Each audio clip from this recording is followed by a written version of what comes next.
How's it going today, guys? My name is JSP, and I just got done watching the first Hard Knocks episode, and I got a lot to talk about. This was funny, it was hilarious, it was awesome, it was exciting seeing all the new faces, all of the rookies introducing themselves. I had a fantastic time watching this, and it's justified that I'm this excited about Hard Knocks because I've been waiting for over a decade for them to be selected, and honestly, I think they picked the perfect year to be selected. It's not like they had a choice, but they didn't want to last year, so this was a great year. I have a lot to talk about. I even wrote some notes down. The team. The first thing I wrote down is the team booing Caleb for his karaoke performance. He forgot the lyrics, and they had to pull up the lyrics, and they were throwing shit at him. That was funny. Just a good team bonding moment. Obviously, nobody actually was hating on Caleb. They were just fucking messing around with him. That was hilarious. I wrote down how they almost immediately went over Caleb Williams' struggles already in camp. Now, obviously, he's had some up and down days. Same with the defense. They've had up and down days.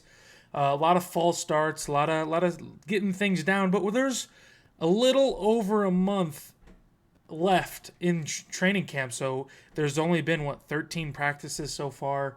Obviously, he's a rookie. He's learning the playbook. He's going to get it down.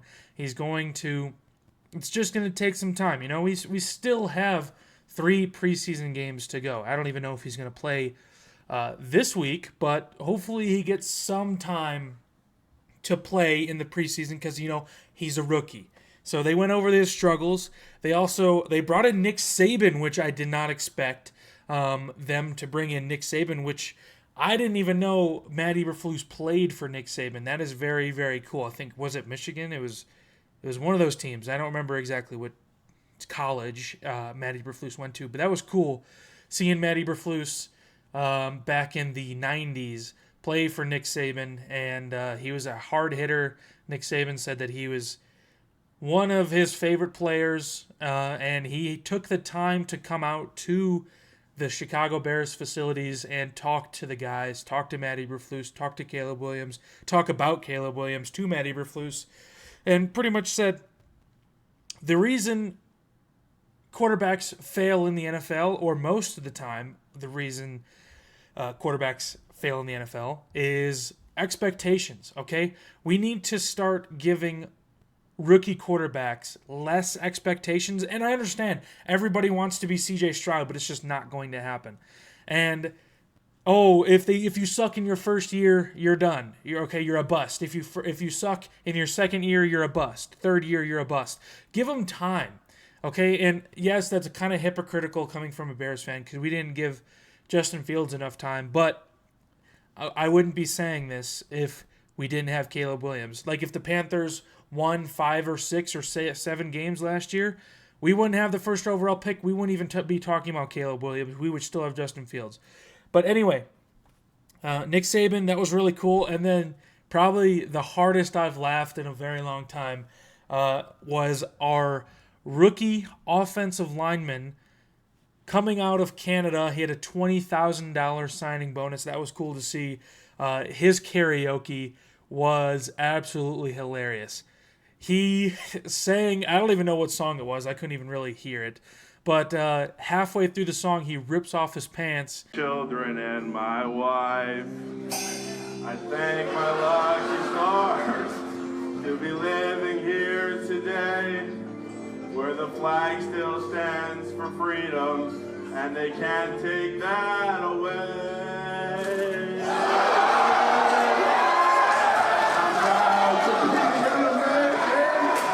And his Speedo is hanging out, and I thought it was absolutely hilarious. And he had to do that in front of all the players, all the coaches, all the staff, Ryan Poles and all that. So I mean, that was just a funny thing, and got to keep the ladies away from that. unfortunately, later on in the episode, he did pull his hamstring and was going to sit him out for about a month and a half. So, unfortunate for that. I hope he gets another shot. The DJ Moore signing was another thing. That one was really, really cool to see. That was a historic signing for the Chicago Bears. The most money ever given to a Chicago Bears player in Bears history was really cool to see. And DJ Moore, he even said it himself. His mood completely changed. The Bears, even Kevin Warren himself, said that this was a very fair deal between the Bears and DJ Moore. It's a win-win on both sides of the party.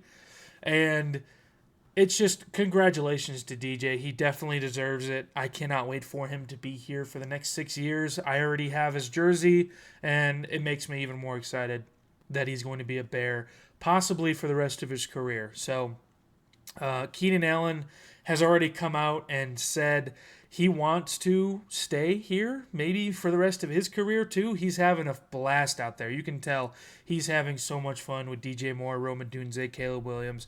It's amazing to see. So I hope if he has a decent year, I don't really want to sign him yet, not until maybe the next offseason. If he really wants to do what he says, if he actually wants to stay here, I wouldn't mind him staying maybe 1 or 2 more years, depending on how he does at the end of the year. That's why I wouldn't like to do it now. I'd rather do it later. But DJ Moore, congratulations to him and his family. That is life-changing money. He completely deserves it. He is a top 10, top 7, in my opinion, wide receiver in this league. So, and then the next thing they go over is they spent a lot of time on this. I didn't expect them to spend a lot of time on this, but they went over Matt Eberflus's haircut and where it originated from, why he did it. So he revealed that it was actually his wife who really wanted to keep the beard because he said after the season he stopped shaving because, it wasn't the greatest season. He may or may not have gotten fired. He also didn't have to go into the office. So he stopped shaving, and she was like, wow, this actually looks pretty decent on you. We're going to keep it. And Matt Eberflus is like, all right, whatever you like, because I don't really care what I look like. I just want you to like me. So she's like, yeah, we're going to keep your beard. And apparently it originated from maybe Ryan Reynolds or maybe, I forgot the other guy that they said. But I do personally think Matt Eberflus looks a lot better with the beard and the fade, so he should definitely keep that. And then the last thing I like to talk about, well, I got 2 more things actually, was the slip and slide was very, very, very cool, and I didn't expect that to play a big part in sliding. I thought the slip and slide was just for fun, but they go over in this episode that it was actually to help the rookies or the quarterbacks learn how to slide, and I didn't even think about that until they mentioned that. I thought they were just having fun out there, maybe cooling off, but they actually were using that to practice sliding the quarterbacks, and that was very, very cool and interesting. I've never seen that happen, and they even mentioned Brett Rippon sliding in the Hall of Fame game. And he used what he learned on the slip and slide. So that was cool. And then that brings me to my next point. I wanted to talk about the Hall of Fame game. Not a huge deal for really even Bears fans. It was cool to see behind the scenes like on Hard Knocks, but Brett Rippon, I wouldn't mind if he stays our backup quarterback. He actually started a few games last year for Russell Wilson, I believe. And he didn't play terrible. He actually had a very good preseason game, so congrats to Brett Rippon. Tyson Bagent only played like 1 series, I believe. And then it was actually kind of sad to see Austin Reed and his family coming out to the Hall of Fame game and then him not being able to actually play more than 1 drive because it got rained out. That was kind of sad to see. Colin Johnson, congrats. He had a very good one. Even Keenan Allen and DJ Moore were talking about how should we keep him on the roster? Should he make the team? I don't know. So that was cool. I do kind of want to see Caleb Williams start the next preseason game. Obviously, they didn't have a teaser for Hard Knocks because that the future hasn't happened yet. So usually at the end of Hard Knocks, they have like a teaser for next week, but there is no teaser yet because they need to make the episode most likely. So, but that was really it. Those were my highlights of the episode. That was amazing. I loved it. I'm so excited. I thought this was my Super Bowl, honestly.